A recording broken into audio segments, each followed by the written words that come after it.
The Australian Financial Review.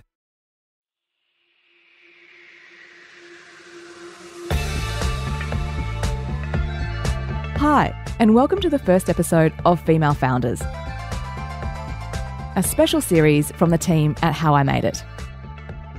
In the next 8 instalments, you'll hear stories from women who've overcome enormous obstacles to build successful businesses, many of which have gone global. They'll share the unique challenges they faced simply because of their gender, and they'll offer advice and some daily hacks that might help you get more out of your day. Now, before we introduce our first guest, full disclosure. In this episode, we'll be covering topics you probably don't chat about with your friends over dinner. Kristy Chong, following the birth of her second child, would go running. And with a shattered pelvic floor, a little bit of wee leaked out. Yep, you heard that right.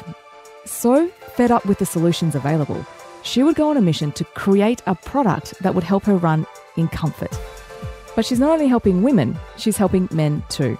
You see, it's all about managing leaks without needing bulky and uncomfortable products. Such is her success, she was given an Order of Australia medal, and the company she founded, Modibody, was sold in 2022 for $140 million. And now, Kristy Chong is going from founder to investor and is backing other female entrepreneurs. I'm Julianne Sprague. You're listening to Female Founders. Kristy, welcome. Thank you very much for joining us for our special series on Female Founders. I was really excited to have you join us because I'm just going to admit it, I'm totally fangirling. I have used your products and lots of my girlfriends use your products, and I didn't realise how relatively new a product it was. Like, to my mind, I sort of think, why hasn't this been around for decades? So I wanted to talk to you about that idea and how you set it up. And the company we're talking about is Modibody, which was sold earlier this year. But before we get to you being a founder extraordinaire, can we go back to the beginning and what you were like as a kid and as a student? I'd say as a kid, I was pretty competitive and ambitious. I did everything: basketball, netball, dancing, softball. I loved public speaking and debating. There wasn't something that I didn't want to participate in. So my mum was very busy with me and the 4 kids. I think I always had a high sense of achievement. It wasn't necessarily about winning against others. It was about winning and improving myself. Actually, I wrote down in I think it was about year 2, what do you want to be when you get older? And funny enough, I said, I want to be a fashion designer and make lots of money. Oh, so wow. Okay. I didn't end up too far from that in the end, but it was quite funny. Fantastic. And so when you go to study, like I presume a lot happened between year 2 and your final years, did you? Yes. Yeah. What were you thinking about studying at the time? Yeah, I mean, I wouldn't say I'm the most studious of people. I applied myself quite well. My HSC mark was average, but I ended up doing a Bachelor of Arts, triple major in history and performance studies and government relations. For me, university was just about learning, and I do like learning, but don't necessarily like the rigour and the structure that comes with that. After that, I was like, what am I going to do? I still don't know what I'm going to do. And my mum's looking through this careers book. She said, what about public relations? That suits you. You love talking. And I thought, okay, I'll try that.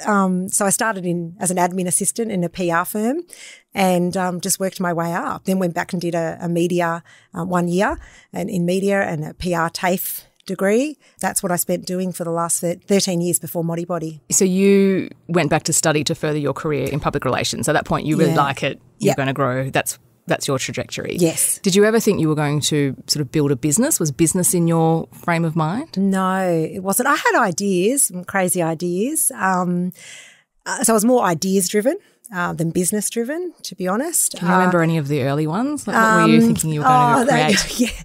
I mean, this special towel that, doesn't fall down at the beach so you can get from the beach. I had many ones like that. And my husband goes, no. But so I was very ideas driven, not so much focused on business. So talk to me then about how you go from a career in public relations. You spend 13 years doing that, presumably climbing the ranks, working for some big companies. Yes. Walk through how you have this major career change. Yeah.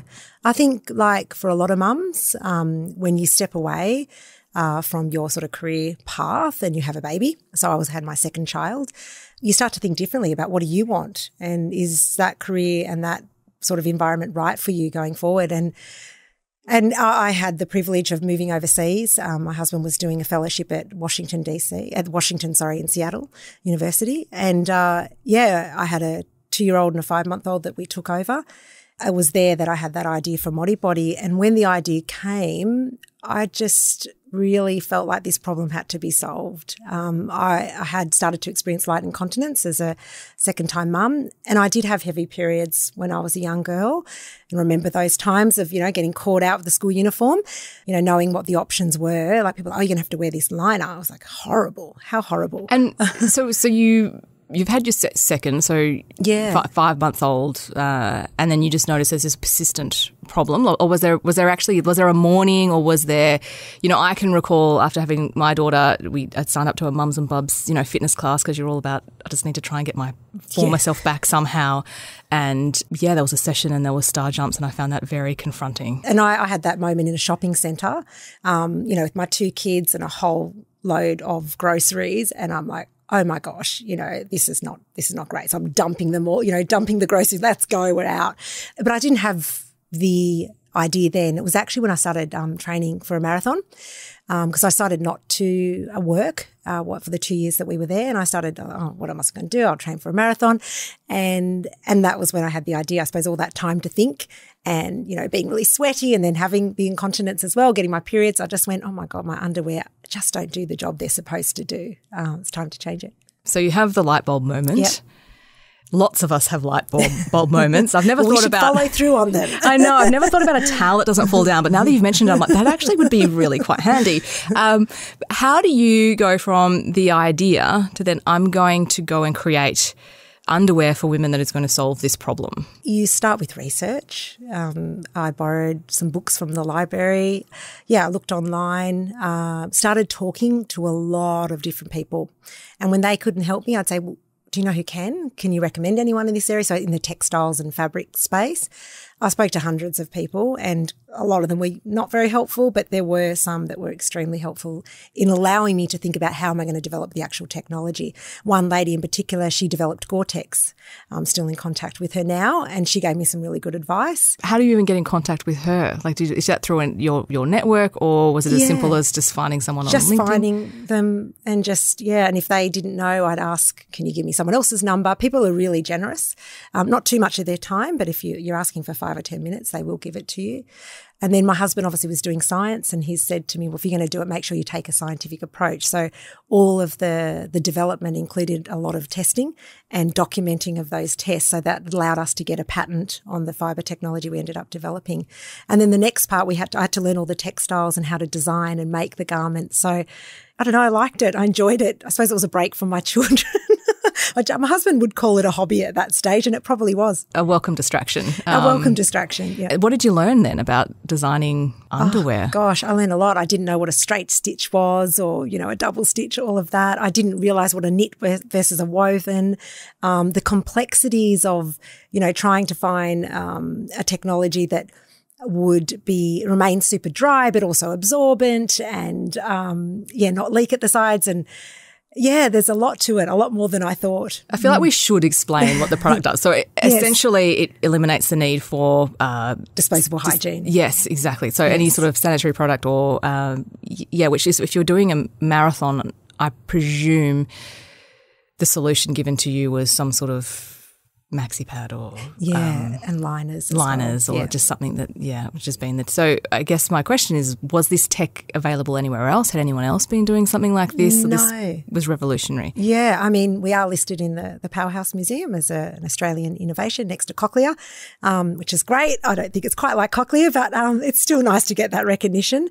I think in the women's space in particular, we all know this, in women's health, products are really underdeveloped. Funding doesn't really exist. Women are penalised, in fact, for having, businesses that cater to women's health products. So I think women just had put up with the only solution, which was disposables. So you're researching, thinking you can probably make this product happen. Like, how do you fund it? Like, how do you're not working, you're in a foreign country. What do you do to get it off the ground? Well, I mean, I was 35, so we had a mortgage, and so we took the money off the mortgage. Okay, so you just dipped into a bit of debt? Yeah, we just did that, and it was fine. Was that a difficult decision, or you just believed? No, I mean, my husband and I spoke about it, and we said we'd commit $30,000, see how it goes. Yeah, no small amount, I suppose, back in the days, but he's quite a trusting person.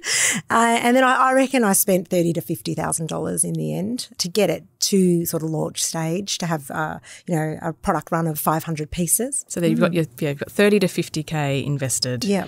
You've researched it, you found the tech, you've got a patent, a prototype, and then you've got, your small run. Then how do you sell them? Well, I knew that it wasn't going to be a product that sits on the shelf, and because no one understood it. No one wanted to talk about the category. So at that stage, e-commerce was starting to rise, and we set up a website in Australia, took some photos, and off we went. And so this is 2013? This was end of 2013. End of 2013. Yeah. And so did you outsource the website? You got someone to build that for you, or were you up late at night teaching yourself coding? I did a bit of both. So my stepbrother got involved at that stage. So he self-taught. So we were on WooCommerce back then. And so he helped build it, and I would sort of maintain it. You need someone on both sides when it comes to the website. You need sort of a tech person, but you also need that marketing UX design. So I would do the front end, he would do the back end. And then he did all our photos as well. So we found models on Star Now. I wanted to use all diverse range of models and body shapes and ethnicities and age. So that was really important to me from the beginning. And off we went.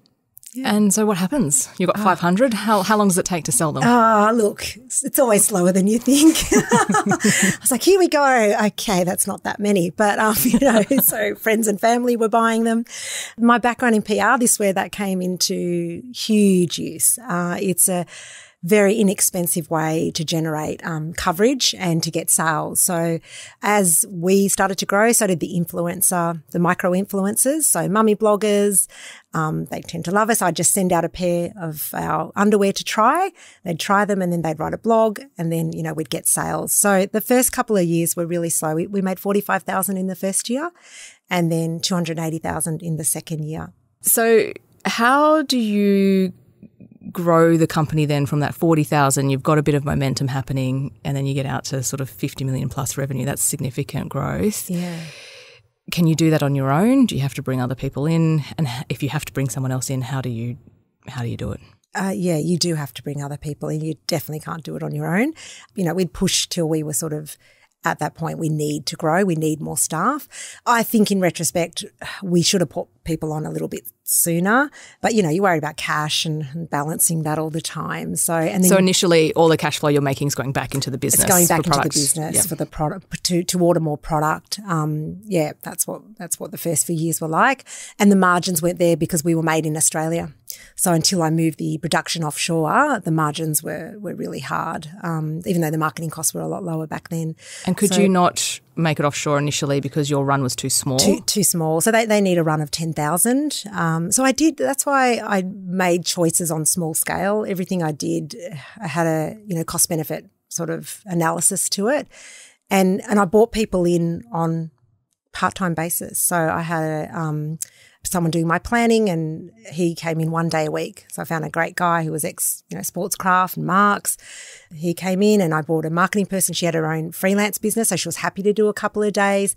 And that's the way I sort of scaled up. Yeah. And then what about bringing on investment? So we've highlighted the sale of your company, but before that you've had a couple of investors come on board. Yes. Talk us through your first investor that joined the company and how you managed to get them. Yeah, so that was a friend of the family.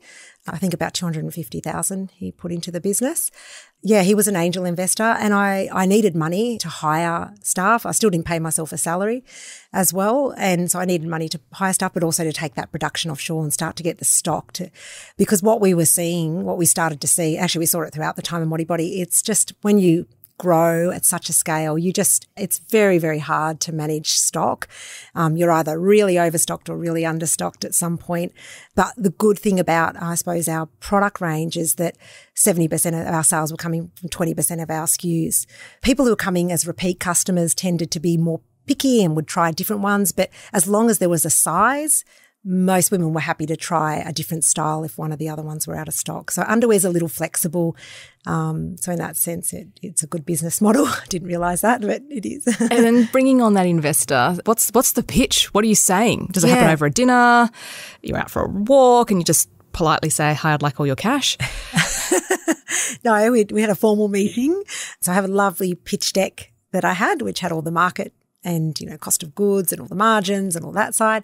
So I presented that to him and then I showed him, where sales were to date and where I thought sales would go for the next few years. So that's what I did. So did you actually just sort of send a diary note? So this is someone you know well. Yes. And I said, yeah. So I'm like, can we just catch up and discuss this business opportunity? And that was it. And it was yes straight away, or did they go away and have a think? No, they went away and had a think about it. No, it wasn't just yes straight away. They went away and had a think about it and they came back and said, yeah, I'll go in and I'll take 20%. So what are the conversations like at that point? So this is the first time you're giving up equity in your company. Is it, being a family friend, I don't know if that's good or bad in that sort of a negotiation. How do you sort of strike? Oh, look, I was very, very fortunate because I just said, can you not get involved and can you leave me alone? He said, absolutely, okay. It's a massive risk, but, I believe from your business plan that and the traction that I already had that this can go somewhere. So, yeah, he just is a silent investor. Wow. Yeah. 250,000, no strings attached. Yeah, no strings attached. Apart from, taking some equity. Fantastic. Okay.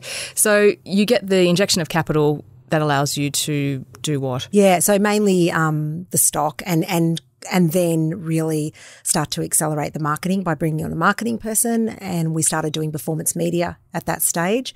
So we're really only doing public relations and influencers, and then we started to go, okay, 2016, let's go on Facebook and So can we talk about some of these instances around this time? So my understanding is in 2016 you actually do a piece with Shark Tank. So I don't know if this is before or after your investor comes in, but you're obviously looking... It was just before. Just before? Yeah. Wow. So I knew I had this money. If only the sharks knew. I know. But I don't recall seeing the segment on Shark Tank. So what happened? Well, I wasn't successful in getting funding from the sharks. But I thought that the segment would still get aired, but I was called up. I said, it will still go on. And then one of the producers called me and said, no, we don't think this is quite, appropriate for TV. Because of the nature. Because we're talking about periods and continents. Okay. Yeah, just wasn't as, I don't know, maybe commercial or... Yeah, it is today, but it wasn't then. Yeah, I know. 2016 doesn't feel that long ago. No. But let's talk about something that is a little bit more recent, though. In 2020, Facebook wouldn't let you run ads. That's correct, yeah. What was so shocking about your ads? Because it depicted blood, which we wanted to show, red, which is normal for blood, instead of the blue, which we've done in the past. They said it was sensationalised and, it was promoting violence and...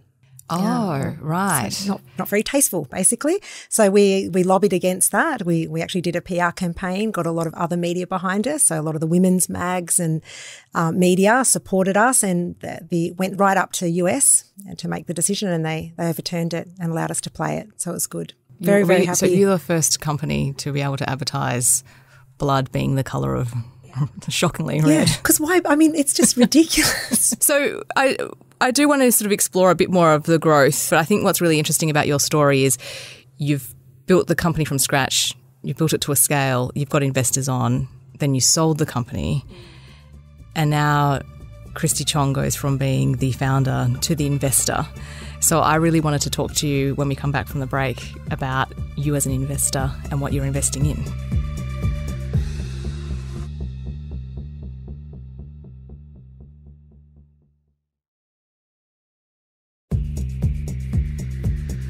So thanks, Kristy. I've got a handle on the company and starting out with nothing but an idea, ideas of a towel that doesn't fall down, not getting up. And I'm sort of thankful maybe because I think the product you've developed is probably more helpful to my everyday life. But let's talk about the investing side, so you sell the company for $144 million. Well, and we should be clear that there are other investors, so that you didn't get cut a cheque for $144 million. No, that's correct. So, but it was still a fair amount of money. You got a fair return on your $30,000 to $50,000 investment. Yes, I did. What do you do? Yes, it is a lot of money. So we have obviously gifted some to family and close friends to help them out. We have gone and seen some, wealth advisors about what do we do with the money. So there's a portion going there. We're also going to donate a significant portion of the money. And then we're looking at some angel investing. So I'm looking to sort of invest in female founders who are driving high impact on social impact. So whether that's environmental or whether that's, in areas like, social and equality, then that's the sort of areas I'll be investing in. And so you mentioned female founders. Yes. Let's talk about that. Why female founders? Because I want there to be more of us. I'm placing a conscious bias. There's just not enough who exit. It's ridiculous. So many women with great businesses, great ideas, who are just, not exiting. So I really want to support other females to make sure that gender gap closes a bit more and we get more equality. When you say not exiting, is that because they're not growing to a scale that's allowing them to do that? Or what are you seeing? Yeah, not growing to that scale, or they're not getting the funding in the first place. So that's seen as a massive problem as well here in Australia. Yeah, well, I mean, it is borne out in the statistics. Yeah. Female founders get less of the particularly at a startup and venture capital phase. And also I think a lot of women, motherhood comes in and it's like, okay, I'll just put my career on hold. But, they're having ideas but maybe not getting the support they need to follow through on it. So what's your advice then to women who might be in that very particular circumstance? They've got, small children or, they're having a career break. They've got a great idea, but just go and do it. Like jump in. Yes, it's tough. But like having your children, you know how tough that is, but how rewarding it is. It's the same when you run your business. And there's a huge community out there that will support you. And we need more females and it's wonderful. It's such a great opportunity. I feel extremely privileged to be in this position.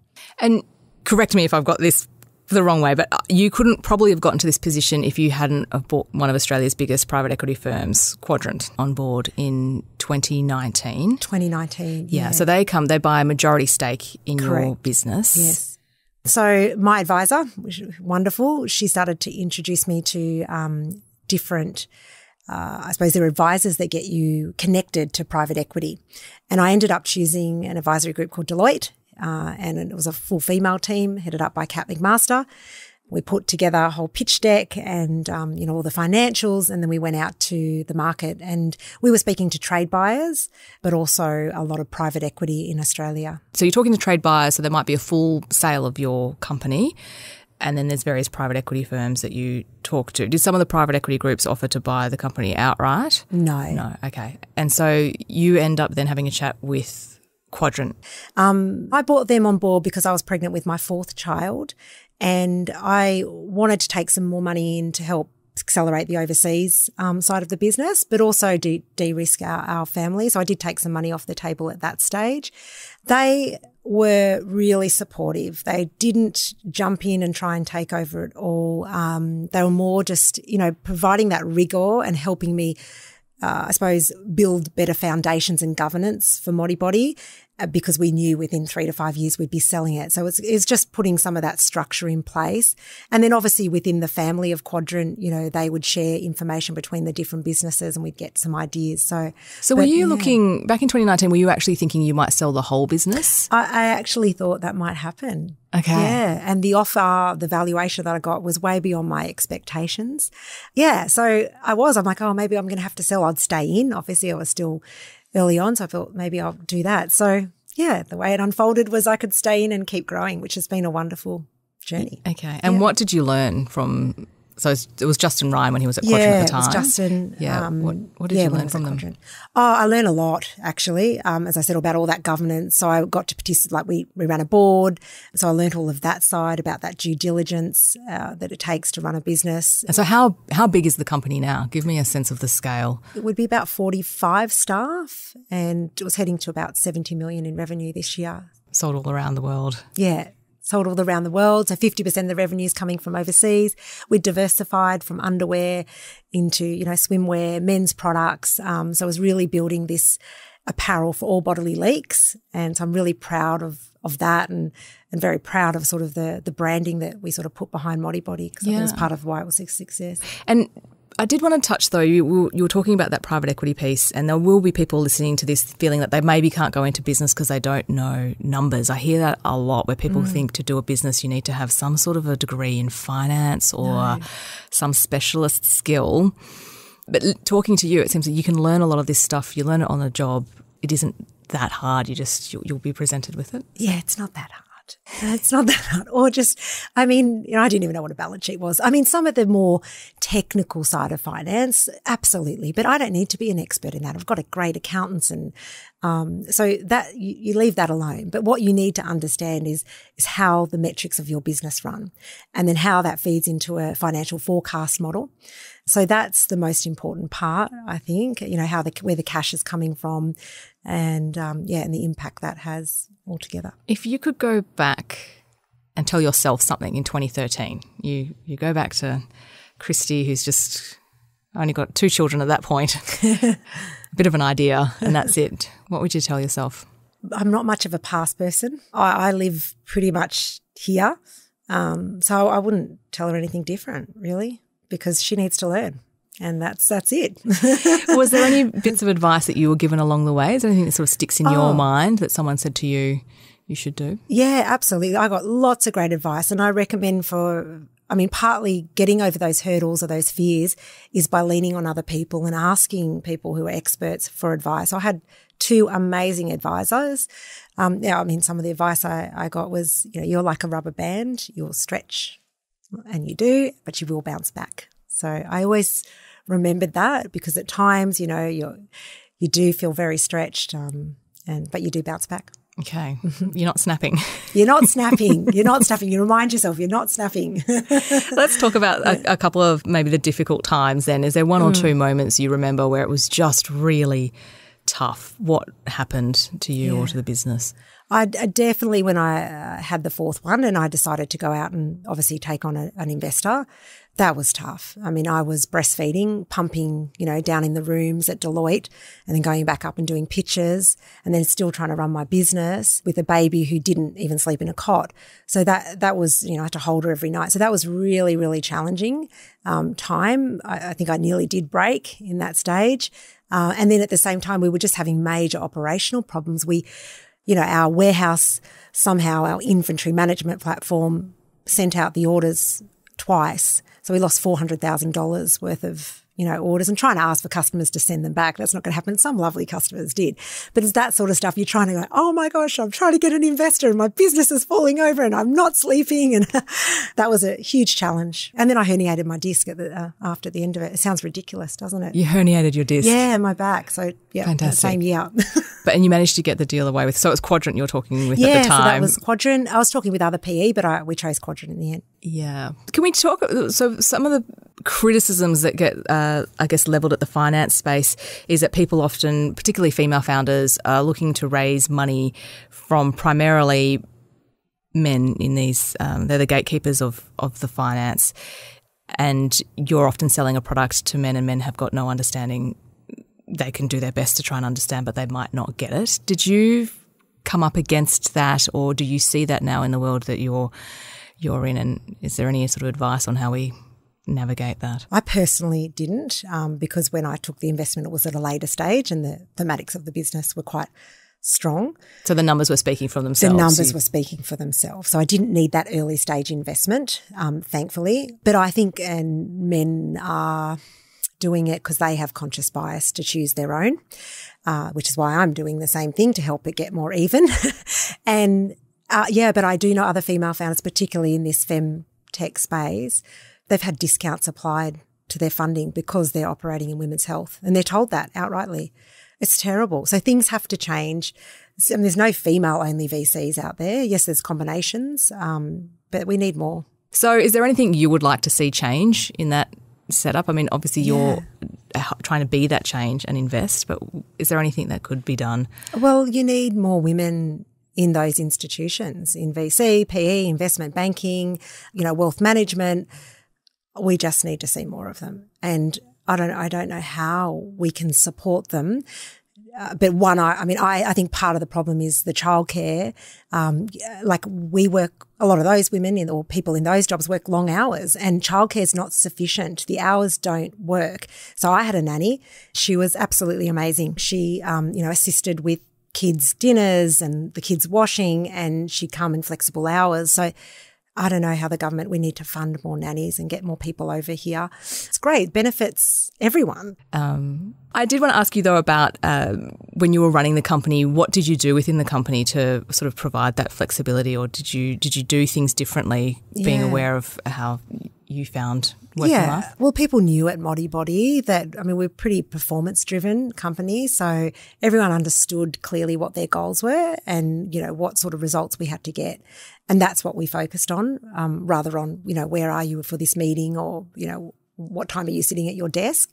We introduced other policies to support, obviously, mental health, and then we had the miscarriage, menstruation, menopause leave as well.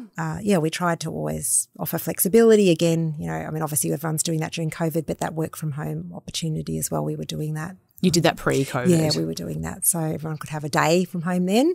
Our staff were asking for that. So we listened to the staff, and I think that's the best thing you can do. Don't introduce any policies without asking your staff first. And do you have any, I don't know if it's a trick, but or your sort of go-to strategy for hiring people? Like, how do you pick a good person? I'm not going to give advice there. I don't think I'm great at it. Maybe it's how do you know you picked the wrong egg, and how do you get them out of your business? Look, when you're just running so fast and you're growing so quickly, it's challenging to give that part of your business the time. So, we did have really good people, and we had people who just didn't fit. It's not that they're bad, it's that they may not fit the culture. I think because they thought it was impact, people wanted to join, but then sort of that pace that we ran at wasn't for everybody. So, yeah. Okay. I did want to ask you about your best productivity hack. Is there one or two things that you do in your day to get more out of your day? What is it? I live off my Trello boards and I have a Trello board for my personal life and for my work life. What's a Trello board? It's basically like a sophisticated task list. That's what I call it, where you can put due dates against it. And I signed my husband up to the personal Trello board so that I can allocate him tasks. Really? Yes. And does he look at his Trello board? Well, I check in on him. Yeah. Check in, make sure it's done. And what do you like about it? Like, how does that keep you I organised? make sure there's more balance. When we were running at such speed and Modibody was growing, I think a lot of females end up carrying that mental load. But if you can put into that Trello board, kids, whichever child it is needs new shoes, and allocate that and put it in there, it's out of your head and it's his task now. Okay. And is there anything you've stopped doing that you got consumed with it? You've got 4 kids, your husband, and then there was the business. I stopped doing things for me. That was the main thing. and that's the truth. I'd go to the hairdresser twice a year. You just don't have time. The only thing I did keep doing was a little bit of exercise, but anything else about self-care and relaxation, gone. Let's talk about that, because I think it's important. Think that's a positive thing to say, though. Well, but it's important to talk about it, because I think sometimes people from the outside can look at a business creation and they sort of see the stories of a sale and how fantastic it all is. But before we get to selling a company, there's a lot of hard work. Yeah. So what did a typical day look like? Like what time are you getting up? I'm up at 6 and I'm on my emails on my phone continually. Breakfast is being sorted, and then my nanny would walk in at about 7:45 and take over. And I'd leave, and that day it didn't end. It's continual, and it's funny because people, what are you doing now? And it's like, well, I used to stay up till 10, 11 doing kids stuff. So I'm now able to do some of that stuff during the day, and then I'd wake up, not every night, but during the week, at least 3 to 4 times a week, and work from 1 to 3 or 3 to 5. In the morning? In the morning. Did you set an alarm to get yourself up to do it, or is it your brain was just firing and you just couldn't sleep? Your brain's firing. Your brain's just like, this has to be solved, this has to be done. So, yeah, I ran on a lot of adrenaline, high amount of adrenaline and a high amount of, I suppose, stress. Are you still waking up in the middle of the night now? No, I mean, sometimes I wake up, but I can go back to sleep, which is good. I thought we might finish our conversation with, we've chatted a bit about the advice, but if someone's listening to this and they're like, okay, I can be the elastic band, I am going to stretch.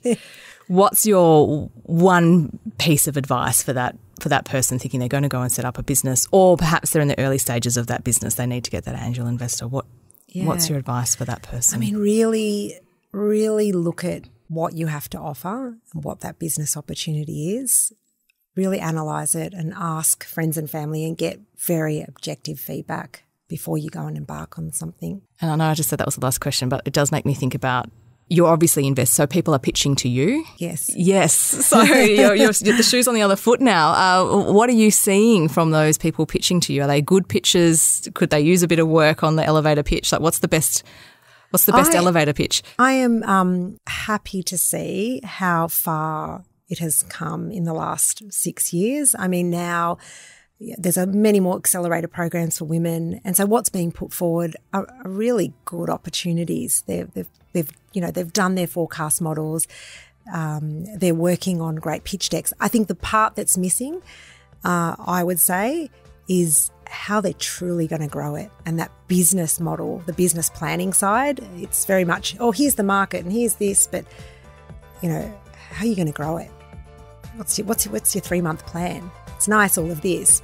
So that really operational side that I think they need to sort of maybe get a little bit more involved in. A bit more of the nitty-gritty. Just a bit more of the nitty-gritty. All right. Well, that's my key takeaway. So if you're listening, a bit more of the nitty-gritty. Yeah, a bit more of the nitty-gritty. And then come back and chat to Kristy and ask her for her big piles of cash from the sale.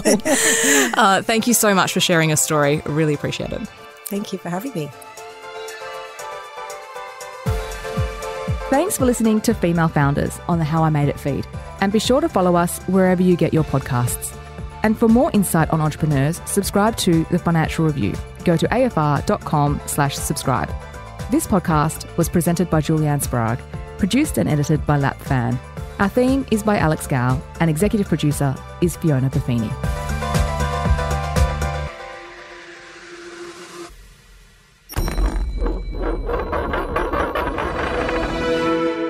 The Australian Financial Review.